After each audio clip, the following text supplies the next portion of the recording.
Hello hi friends. இப்போ பார்த்தீங்கன்னா, India வெஸ் Bangladesh match நடந்து வருதுங்க. இதில வந்து பார்த்தீங்கன்னா, பங்களாதேஷ் டாஸ் வின் பண்ணி இந்தியாவ பேட் பண்ண சொன்னாங்க. இந்தியா ஓப்பனிங் பேட்ஸ்மேன் பார்த்தீங்கன்னா, ஜெய்ஸ்வால், ரோஹித் சர்மா.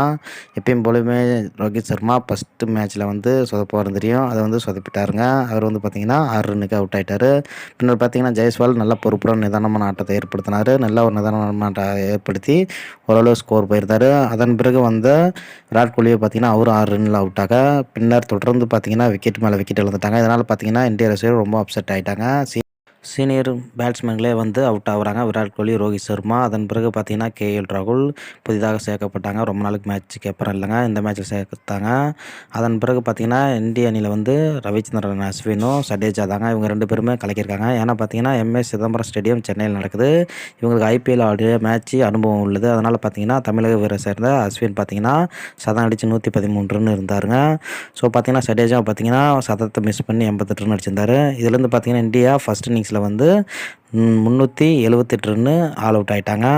அதன் பிறகு வந்து பார்த்திங்கன்னா, தொடர்ந்து விக்கெட்டை இழந்த இந்தியா வீரர்கள் வந்து பார்த்திங்கன்னா, தடுமாற்றத்துடன் இருக்கும்போது 2 பேருமே அஸ்வினும் சடேஜாவும் பார்ட்னர்ஷிப் போட்டு நல்லா நிதானமான ஆட்டத்தை ஏற்படுத்தினால அவங்க வந்து நிறைய ஸ்கோர் தளப்புலேருந்து வந்து பார்த்திங்கன்னா 2 பேரையும் பாராட்டிருக்காங்க. அது மட்டும் இல்லைங்க, ரசிகர்களும் பாராட்டிருக்காங்க. ஏன்னா 144க்கும் 6 விக்கெட் இருக்கும்போது இவங்க 2 பேரும் பார்ட்னர்ஷிப் போட்டு 150 ரன் அடித்ததால் ரன் வந்து பார்த்திங்கன்னா 376 ரன் வரைக்கும் அடிக்க முடிஞ்சுது. அதன் பிறகு வந்து பார்த்திங்கன்னா, பங்களாதேஷ் அணியில் வந்து ஹைன் மொஹூம் அவர் வந்து பார்த்திங்கன்னா 5 விக்கெட் எடுத்திருந்தார். இதனால் பங்களாதேஷ் வந்து ஓப்பனிங்லேயே வந்து விக்கெட் எடுத்திருந்ததால் 200 ரன்னுக்குலாம் இந்தியாவை சுட்டிடலாம் அப்படின்னு நினச்சிருந்தாங்க. ஆனால் அவங்க வந்து நிறைவேற்ற முடியல. இருந்தாலும் பார்த்திங்கன்னா, ஓப்பனிங்லேயே வந்து வெயிட்டான டீம் மாரி வந்து இந்திய அணிக்கு வந்து பக்க பதிலடியும் கொடுத்தாங்க. பார்த்திங்கன்னா, அதன் பிறகு வந்து Bangladesh opening batsman first innings தொடங்க ஆரம்பித்தாங்க. அதன் பிறகு வந்து பார்த்திங்கன்னா, தொடர்ந்து விக்கெட்டை இழந்துட்டாங்க. 149க்குலாம் ஃபஸ்ட் இன்னிங்ஸ் வந்து ஆல் அவுட் ஆகிட்டாங்க. இதில் வந்து பார்த்திங்கன்னா, பும்ரா வந்து 4 விக்கெட்டு கழட்டிருந்தாருங்க. மற்ற வீரர்கள் சடேஜா வந்து 3 விக்கெட்டு. பின்னர் பார்த்திங்கன்னா, பங்களாதேஷ் வீரர்களும் சொதப்ப ஆரம்பிச்சிட்டாங்க. ஏன்னா இந்த அளவுக்கு அவங்க வந்து சேசிங் பண்ணி ஓரளவு கொண்டு போயிருப்பாங்க. 250 ரன்னா லீடிங்கில் வந்து இந்திய அணியை வந்து தொட்டுடலாம் அப்படின்னு நினச்சாங்க. அதான் நடக்க முடியல. ஸோ பார்த்தீங்கன்னா, அதன் பிறகு செகண்ட் இன்னிங்ஸ் ஆடிய India opening batsman Rohit Sharma பழைய மாரியே ஃபஸ்ட் இன்னிங்ஸில் ஏமாற்றத்தை கொடுத்துட்டாரு. ஜெய்ஸ்வால் வந்து அரை சதத்தை அடித்தார் ஃபஸ்ட் இன்னிங்ஸில். இதுலேயும் கோட்டை விட்டாருங்க. பின்னர் பார்த்தீங்கன்னா, விராட் கோலி ஃபஸ்ட் இன்னிங்ஸில் சொதப்பினார். செகண்ட் இன்னிங்ஸில் நல்ல ஒரு நிதானமான ஆட்டத்தை ஏற்படுத்துவார் பார்த்தா அவரும் ஃபஸ்ட் இன்னிங்ஸ் மாரி அவுட் ஆகிட்டார்.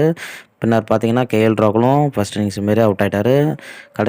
நெக்ஸ்ட் வீரர் பார்த்தீங்கன்னா, சுப்மன் கில், ரிஷப் பண்ட் இவங்க 2 பேரும் களத்தில் இருக்காருங்க.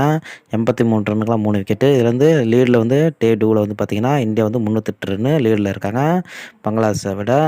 அடுத்த நாள் 3ஆம் நாளில் வந்து பார்த்திங்கன்னா, 2 பேருமே நல்லா களத்தில் ஆடி அதிரடி ஆட்டத்தை ஏற்படுத்துவார் ரிஷப் பண்ட். இந்தியா டே 3லேயே வந்து ரிட்டையர் பண்ணிவிட்டு பங்களாதேஷ் ஆட விடுவாங்க. இதில் வந்து பார்த்திங்கன்னா, இந்தியா வந்து செகண்ட் இன்னிங்ஸ் வெற்றியை அடைவாங்க அப்படின்னு வந்து ரசிகர்கள் நினைக்கிறாங்க. அது நடக்குமாங்கிறது 3ஆம் நாளில் பார்ப்போம். ஸோ அந்த சேனல் பிடிச்சிருந்தா மறக்காமல் சப்ஸ்கிரைப் பண்ணுங்கள். பக்கத்தில் உள்ள பெல் பட்டனை எடுத்துங்க. நன்றி, வணக்கம்.